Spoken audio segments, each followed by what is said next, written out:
Hello, it's Philip Taylor speaking from Richmond Green Chambers in London. Today I'm reviewing a book which has come to us from Susanna Hoe and from Derek Roebuck. It's Holo books in Oxford, and the book title is called Women in Disputes. Very important at this particular time. The subheading of the book is A History of European Women in Mediation and Arbitration. I think this book is long overdue, and I'm delighted that we're able to review it. As to be expected with all the books that come from Derek Roebuck in particular, and he's collaborated with Susanna on this particular book, it's of a very high academic standard. There's been painstaking research throughout, and I'm indebted to everybody who's been involved in producing what is another first-class book. Now, from the ancient world to the 18th century, the history of women as peacemakers is the title of what we've given this particular book review, which Elizabeth and I talked about. Elizabeth has been the main writer of this book. Let's have a look at it first of all. There's the front cover. You can see it's a paperback. There is the spine, and then there's quite a lot of detail on the back explaining who everybody is and what the book is about. It's a historic book in many ways. Now, at the back of the book we've got some of Derek's and Susanna's earlier work, which has been set up very nicely. Then you've got an index at the back by page numbering. You can see that quite clearly, and it's quite a useful book. It explains again how to use the index and how you might actually look for particular pieces of information. As it's a history book as much as anything else, there's a glossary, which I think is extremely useful because of some of the words that are used. When one looks at some of the words today, it may not necessarily be something that's immediately relevant to people reading the work. There's a useful little bibliography at the back of each of the chapters. Let me go to the front. There is the main title. And then these are the previous books written by Derek and Holo books. And this is a dedication, which I think is very important for everyone to have a look at. And then after that, we get to the contents section itself. And then you can see how the book expands and goes forward. There we go. There are a total of 11 chapters. Then there's a conclusion with a bibliography at the back. And there's a bibliography actually for each of the main chapters. And then there's a short preface, which explains why they were writing this book, dated January 2018, and I'm recording this in the late spring. And then we get after that some acknowledgements. We have the author's notes, and then we have an introduction. And then you go in from there. All the way through. And it's a good read apart from anything else, but it's as you can see, it's all body copy all the way through, no paragraph numbering or anything like that, and no footnotes or anything else. But it's a very good book, and that's one of the main reasons why we decided we would like to review it. So what do we have to say about this book? You don't have to be a mediator or arbitrator or even a lawyer to find yourself entranced by the ever-growing library of books. This is from Holo. Books on the history of arbitration and mediation, penned by Derek Roebuck, who in the case of this latest publication is joined by co-author Susanna Hoe, with whom he has worked for many years. Historians, of course, as well as dispute resolution specialists, will be intrigued by this new title, and why not? As history is full of dispute settlement is part of history. It therefore becomes indisputable, unfortunately, that arguing your head off about matters great and small is part of being human. Well, that's part of life, actually, and that's what I do, of course, as an advocate. It could be claimed also that resolving a dispute, whenever it happens, has averted many a war. In other words, the old George War rather than war. And as this book sets out to prove, there has been many a woman throughout history who's been instrumental in the successful resolution of a dispute. And I have to say, I think this has been long ignored and long overdue, that the role of women in dispute resolution has been actually not given the status and the prominence that it should now get. And that's what's happening with this book. It's both erudite and entertaining, and it documents any number of instances from ancient Greece to the 18th century where women, or often just one woman, have poured the proverbial oil on troubled waters to avert a crisis. The authors have carried out an extraordinary amount of research in order to ferret out any number of primary sources, documents, letters, treatises, which prove precisely this point. As I've said, Derek and Susanna have put a great deal of effort into this, and it's proved very fruitful.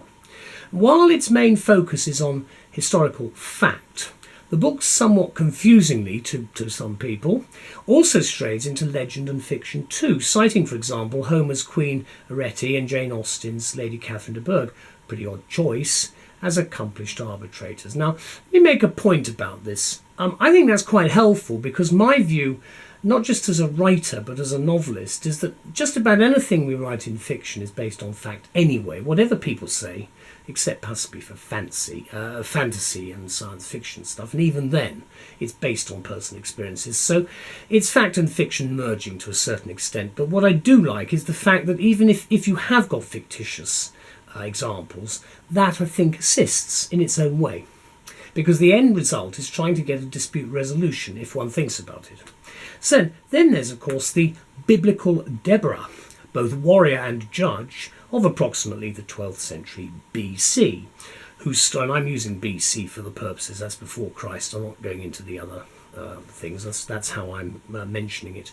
And of course Deborah's story, say the authors, quote, was used to encourage European women of rank in the Middle Ages to follow in her footsteps. Again, we must remember with the Bible, we don't know how accurate it is, but again, it's stories. And of course we know with anything as lawyers that what starts out as a piece of fact does change, rather like the talking stick moving around the circle. It's the same sort of problem. Things do change, they get embellished, and the story itself changes. However, that still leads us to the main point about the needs of knowing how women act when it comes to dealing with dispute resolution. And of course what a lot of the women there have been, if we look at it, within history, from Queen Matilda, wife of William the Conqueror, to Berengaria, to Eleanor Aquitaine, and many more. And I'm not trying to lay more or less emphasis on any particular people, but we can see their value throughout history. And also, of course, I think there's a note historically of what we've called the obscure figure of Eleonora d'Arborea of Sardinia, famous for her Carta de Logu. Now, its 198 clauses were aimed at resolving agricultural disputes, mainly between farmers and cattlemen.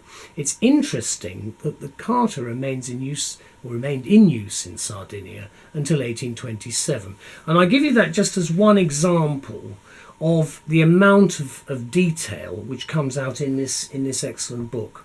So whatever the century or the situation, all these women, famous or prominent or not, had, as the authors point out, one thing in common: the wish to settle disputes or resolve conflict, which is what we all want to do, basically. Unless, well, there are one or two people I can think of who don't, but just about everybody else does. And it's the point of it is to make peace between or within counties, countries, factions, parties and rulers as well. And that, of course, is very much today the approach that we are adopting, certainly in terms of judicial policy and the way we try to deal with disputes between people, companies or whatever it might be.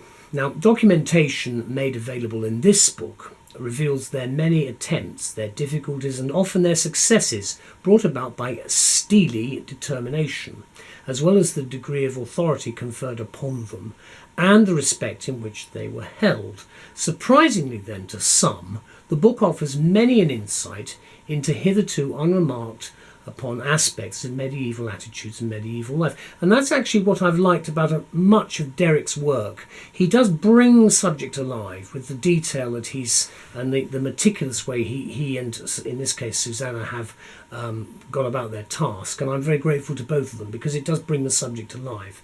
Let me conclude by making these remarks.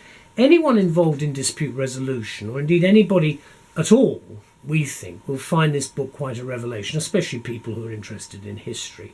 And there's a wealth of references therein for keen readers interested in doing any further research. You've got a lot of stuff at your fingertips here, care of the authors. So one looks forward very much to further collaborations from Susanna and Derek. And the book, as I've said, has been published in 2018, and I'm recording this in the late spring. Let's look at the book finally again. A nice picture on the front, there we go. Front cover is a miniature showing Queen Guinevere making peace between Sir Kay and another knight at the King Arthur's table. That just gives you an idea of what the picture is. There's the spine and then there's the back. Just opening it in the middle, I've got here The Age of Elizabeth, Chapter 8, Elizabeth I, the Golden Age. You see that there is an awful lot of history, but it's legal history, and it's a very interesting approach was adopted. And can I just point out again, the bibliography at the back of each chapter is also very helpful, because that will give you further things to read. And just reading it, the first couple of paragraphs in this chapter, it's easy to read. It's not a difficult book to read at all. And as I say, I think anybody who's interested in history as well as law will find this fascinating read. I'd like to thank everybody concerned who's been involved with this book. And I'm very grateful to Susanna and Derek for contacting us to let us review it. It's another book I will treasure in their really fascinating library of publications. Thank you to all. Bye-bye.